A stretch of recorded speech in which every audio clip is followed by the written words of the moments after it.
जय हिंद दोस्तों, कैसे हैं आप सब लोग। गाइस, एक वीडियो पे मैंने एक बार डिस्कस किया हुआ था कि आखिर आपके पिताजी की कोई एक प्रॉपर्टी तो उस पर आप अपना हक कैसे प्राप्त कर सकते हैं। लेकिन एक नया मेजर क्वेश्चन खड़ा हो गया है। बहुत सारे लोगों का ये डाउट है, बहुत सारे लोगों की ये समस्या है और जनरली तौर पर हर एक आदमी के हर एक घर में परिवार में ये प्रॉब्लम आती है। सपोज करिए कि आपके पिताजी की एक जो शामिल खाते की प्रॉपर्टी है, एक साथ की प्रॉपर्टी है, वो आपके दादाजी की प्रॉपर्टी थी। तो आपके दादाजी की डेथ के बाद उस प्रॉपर्टी पे आपके चाचा, आपके पापा और आपके ताऊ सबका नाम उस प्रॉपर्टी पे आया। एज अ डेड म्यूटेशन उस प्रॉपर्टी पे सबका नाम आया। अब दुर्भाग्यवश आपके पिताजी की भी डेथ हो गई और उस पिताजी की आपकी डेथ के बाद आपको उस प्रॉपर्टी पे आपका हिस्सा आएगा। श्योर है कि पिताजी की डेथ के बाद जो उसके फर्स्ट क्लास के उत्तराधिकारी होंगे, जो वारिस होंगे, उनका नाम उस प्रॉपर्टी पे आएगा।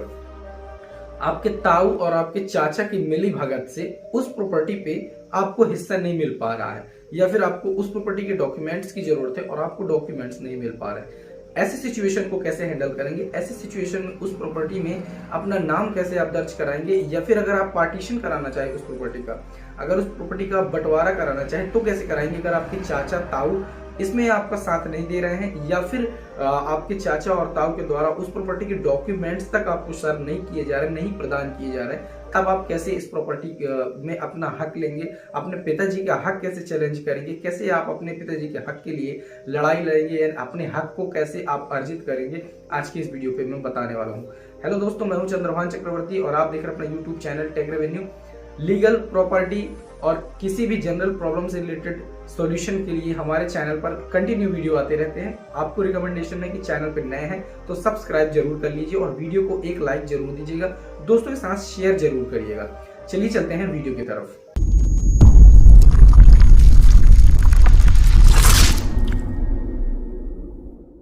सबसे पहले बात करते हैं, अगर इस वीडियो की सबसे पहले इंट्रोडक्शन की बात करें, प्रस्तावना, तो किसी भी प्रॉपर्टी में कोई भी प्रॉपर्टी हो, चाहे वो एक एंसेस्ट्रल प्रॉपर्टी हो या फिर वो एक सेल्फ एक्वायर्ड प्रॉपर्टी हो, किसी भी प्रकार की अगर प्रॉपर्टी हो, उस प्रॉपर्टी के खाता धारक की मृत्यु बिना किसी विल, वसीयत या फिर दान पत्र या फिर हत्या रजिस्ट्री या फिर रजिस्टर्ड सेल डीड को निष्पादित कराए बिना अगर डेथ होती है तो उस पर उसके फर्स्ट क्लास के उत्तराधिकारियों को पूरा अधिकार होता है, चाहे वो प्रॉपर्टी सेल्फ एक्वायर्ड हो, in case of ancestral property also.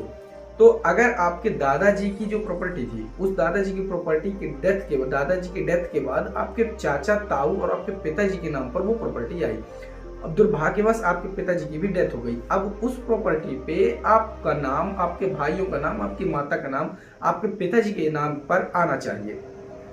तो सबसे पहली बात तो, अगर आपके चाचा, ताऊ आपको प्रॉपर्टी के डॉक्यूमेंट्स प्रोवाइड नहीं करा रहे हैं तो इन दैट केस आपको उनसे डॉक्यूमेंट्स मांगने भी नहीं है। अब आप ऑनलाइन तरीके से डॉक्यूमेंट्स कहीं भी निकाल सकते हैं।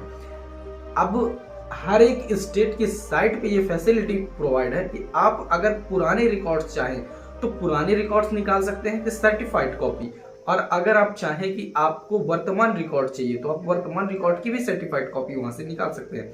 आपको उनके सामने हाथ फैलाने की भी जरूरत नहीं है। दूसरी बात, अगर आपको नाम नहीं पता है कि नाम से कैसे रिकॉर्ड, अगर आप नंबर नहीं पता तो आप नाम से रिकॉर्ड सर्च कर सकते हैं। नाम से रिकॉर्ड सर्च करके आप उन रिकॉर्ड्स की, उन प्रॉपर्टी के रिकॉर्ड्स की सर्टिफाइड कॉपी ले सकते हैं। तो ये तो बात हुई कि सर्टिफाइड रिकॉर्ड्स कैसे निकालें। अगर आपको इसका कंप्लीट प्रोसेस देखना है तो मेरा एक वीडियो है, आप वहां से जाके उसका सर्टिफाइड डॉक्यूमेंट्स कैसे निकालें प्रॉपर्टी के, आप देख सकते हैं। पुराने डॉक्यूमेंट्स भी निकाल सकते हैं और नए डॉक्यूमेंट्स भी निकाल सकते हैं। दूसरी बात करें कि आपको उस प्रॉपर्टी पे अपना हिस्सा या अपना हक कैसे लेना है, अपना नाम कैसे दर्ज कर, तो सबसे पहले तो अपना हिस्सा या अपना हक लेने के लिए उस प्रॉपर्टी का आपको मालिक बनना पड़ेगा। अब मालिक आप कैसे बनेंगे? तो मालिक बनने के लिए आपको अपने पिताजी का डेड म्यूटेशन कराना पड़ेगा उस प्रॉपर्टी में। डेड म्यूटेशन के लिए आप एप्लीकेशन करेंगे अपने अंचल कार्यालय, तहसील कार्यालय में, तहसीलदार के पास, तब जाके आपके पिताजी का नाम उस शामिल खाते की प्रॉपर्टी से, या फिर सिंगल खाते की भी अगर प्रॉपर्टी है तो हटा के और आपके पिताजी का नाम वहां से विलोपित करके उसके फर्स्ट क्लास के जो उत्तराधिकारी, जैसे उसके बच्चे हो गए, किसी भी आदमी की मैं बात करूं तो उसके जो बच्चे हो गए, उसकी पत्नी हो गई, उसकी पुत्री हो गई, फर्स्ट क्लास के उत्तराधिकारी होते हैं, तो इनका नाम उस प्रॉपर्टी के रिकॉर्ड में इनक्लूड किया जाएगा। सेम वे अगर शामिल खाते की जमीन है तो अगर आपके चाचा ताऊ उस प्रॉपर्टी का रिकॉर्ड नहीं दे रहे हैं तो सबसे पहले आपको प्रॉपर्टी की डॉक्यूमेंट रजिस्टर्ड निकालने हैं। इसके बाद उस प्रॉपर्टी का डेड म्यूटेशन कराना है, तब जाके आपके पिताजी का नाम हटा के और उसके फर्स्ट क्लास के जो वारिस होंगे, यानी कि आपका, आपकी माताजी का, आपकी बहनों का नाम उस पर आ जाएगा उस प्रॉपर्टी पे। जब उस प्रॉपर्टी पे आपका नाम आ जाएगा, अब आप उस प्रॉपर्टी के मालिक बन चुके हैं।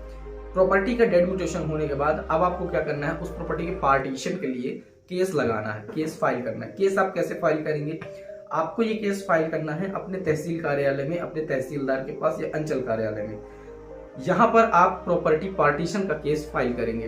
प्रॉपर्टी पार्टीशन का केस में आप एप्लीकेशन, साथ में जो रजिस्टर्ड उस प्रॉपर्टी के डॉक्यूमेंट है, सर्टिफाइड डॉक्यूमेंट्स, जैसे कि उस प्रॉपर्टी की B1 फॉर्म P2, खसरा, खतौनी और नक्शे के साथ एक एप्लीकेशन प्लस चालान पेश करेंगे। मैं मध्य प्रदेश की अगर बात करूं तो मध्य प्रदेश में खातों का विभाजन धारा 178 या धारा 178 का के अंतर्गत होता है। हर एक स्टेट की अलग अलग राजस्व संहिता की धारा होती है। आपको धारा से कोई मतलब नहीं है। अगर आपको धारा नहीं पता है तो आप सिंपल एप्लीकेशन में लिखेंगे समक्ष तहसीलदार महोदय, इसके बाद विषय में आप लिखेंगे प्रॉपर्टी बंटवारा किए जाने हेतु, ये संपत्ति का, ये जमीन का बंटवारा किए जाने हेतु। इसके बाद आपको क्या करना है, ये एप्लीकेशन आपको फाइल कर देना है अपने अंचल कार्यालय में। अगर आप चाहें तो एक एडवोकेट की हेल्प ले सकते हैं, इस चीज के लिए एक एडवोकेट की हेल्प ले सकते हैं। जब आप इस पे केस फाइल करते हैं तब बंटवारे का इस्तेहार जाता है शामिल खाता धारकों को, उनकी सहमति ली जाती है। तो अगर वो लोग सहमति भी नहीं देते हैं तो भी बंटवारा तहसीलदार उस प्रॉपर्टी का करेगा। आपकी प्रॉपर्टी का बंटवारा होगा, राजस्व तहसीलदार के अकॉर्डिंग होगा। जो भी जितना भी हिस्सेदार उस प्रॉपर्टी का बनता है वो बराबर बराबर का हिस्सेदारी में बंटवारा हो जाएगा उस प्रॉपर्टी का। जैसे आपके ताऊ की जो हिस्सेदारी होगी वो उन्हें मिल जाएगी, चाचा की होगी उन्हें मिल जाएगी। सपोज करिए कि एक प्रॉपर्टी 0.30 हेक्टेयर की प्रॉपर्टी है और उसके 3 खातेधारक है। पहला तो आप लोग हो गए, तो आपका अलग से हिस्सा नहीं आएगा। जो आपके पिता की सबसे पहला जो सिजरा बनेगा वो सिजरा आपके दादा से और 3 भाइयों में बनेगा, आपके पिताजी, आपके ताऊ और आपके चाचा जी। इसके बाद आपके पिताजी के नीचे वंश वृक्ष में आप लोगों का नाम आएगा।